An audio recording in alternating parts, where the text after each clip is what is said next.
Alright, PRU15 makin dekat dengan kita. Saya nak share beberapa sentimen lah. Lagi-lagi orang muda yang mengatakan diorang seolah-olah macam tak nak turun mengundi sempena PRU15. Kalau kita tengok lah kan, salah satu argumen kenapa diorang tak nak turun mengundi adalah disebabkan faktor all politicians are the same lah. Naiklah parti apa, calon apa ke, at the end of the day mereka perdajalkan juga, dan manifesto bukan kitab suci. Okay?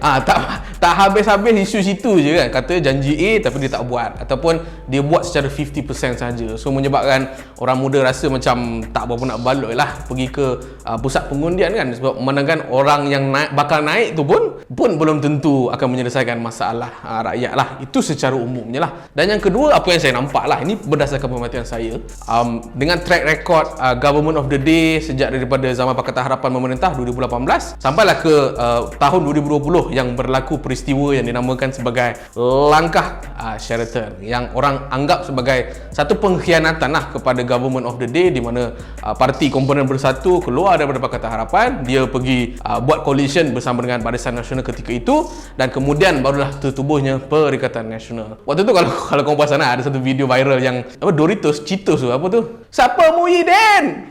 Siapa Muhyiddin? Zaman-zaman tu lah. So nak gambarkan, orang ini menggambarkan orang-orang muda biasa macam kita lah. Dia macam, come on lah, what's the point kalau orang kata apa, government of the day yang naik ni adalah parti komponen yang kalah, calon-calon yang kalah pun boleh jadi government, pun boleh jadi menteri. So orang muda kebanyakannya akan menerima satu konklusi yang sama, iaitu kenapa kita nak turun mengundi kalau macam tu. Sedangkan kalau kita turun mengundi, turnover pengundi tu banyak, ramai, tapi still orang lompat.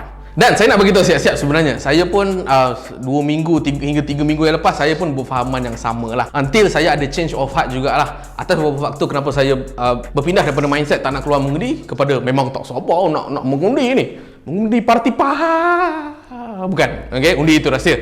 Sebab pada saya, kalaulah semua orang berfikiran macam tu kan, okay, tak payah terus mengundi, tapi yang naik pun adalah orang-orang yang lagi teruk lah, senang cakap. So politik ni kan terkenal dengan kita memilih the lesser evil. Walaupun saya tak suka sangat lah menggunakan terma the lesser evil ni, tapi realitinya biasanya macam itulah.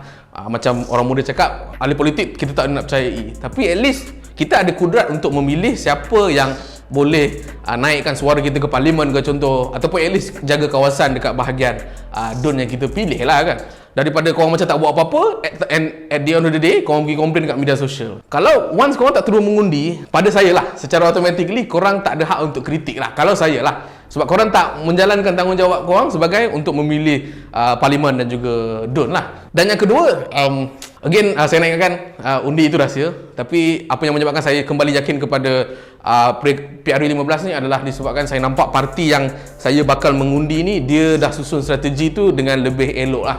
Lagi-lagi dalam masa 2 minggu sebelum PRU15, saya dapati dah jelas dah at least siapa kawan, siapa lawan. Dan ini pun salah satu kritisism saya jugalah kepada parti-parti yang join PRU15, di mana atas tanggungjawab you guys jugalah untuk make sure yang kami berkeyakinan untuk turun mengundi. Hence saya tak ada nak salahkan orang muda tak turun mengundi, dia orang ni bodoh, dia orang ni macam selfish. Kadang-kadang tanggungjawab parti jugalah untuk menentukan, okey, kalau kau mengundi aku, kau akan dapat sekian dan dapat jaminan sekian, dan kami akan bantu sekian. Untuk kita orang biasa ni boleh bawa penilaian lah. Lagi-lagi zaman sekarang, zaman media sosial kan, kita boleh search je, okey, Bersatu ni dia buat apa, Perikatan Nasional buat apa, PAS buat apa, UMNO dia buat apa.